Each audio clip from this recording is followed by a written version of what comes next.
આજે અમારા દાદરા નગર હવેલીમાં ઈદુલ અઝહાની નમાજ અદા થઈ, તેમાં બધા જ લોકો સામેલ થયા. જુમ્મા મસ્જિદની અંદર નમાજ અદા થઈ ને દાદરા નગર હવેલીમાં જેટલી બી મસ્જિદો છે એ મસ્જિદોમાં નમાજ અદા થઈ ને ઈદુલ અઝહાની નમાજ પઢાઈ ગઈ ને તેમાં બધા જ લોકો સામેલ હતા.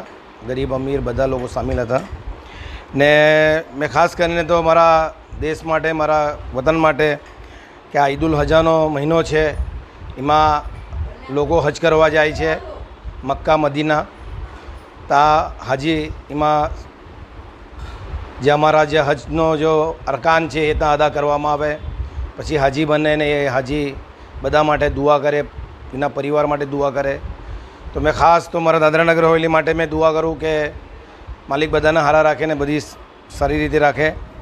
ને આ ખુશીનો દિવસ છે કે આ અમારા નબી હજરત ઇબ્રાહીમ અલૈહિસ્સલામની એક અદા છે, એ બધા દરેક મુસલમાન એને નિભાવે ને એને કરે છે.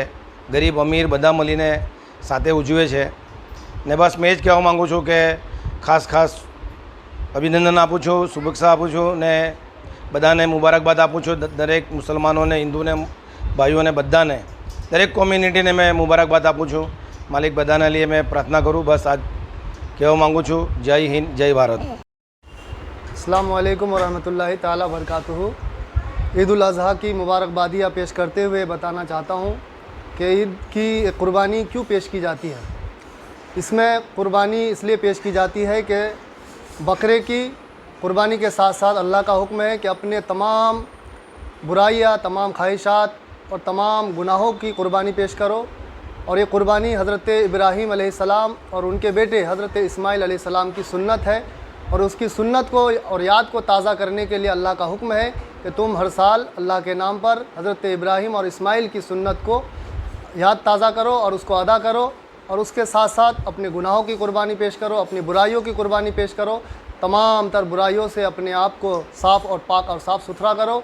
और अपने लिए और अपने देशवासी के लिए और सब के लिए दुआएं करो, प्रार्थना करो कि अल्लाह तबारक व तआला हम सब को अच्छा रखे और अच्छे के साथ साथ हम सबको एक दूसरे के लिए प्यार और मोहब्बत, अमन के साथ ज़िंदगी गुजारने की तौफ़ीक दे.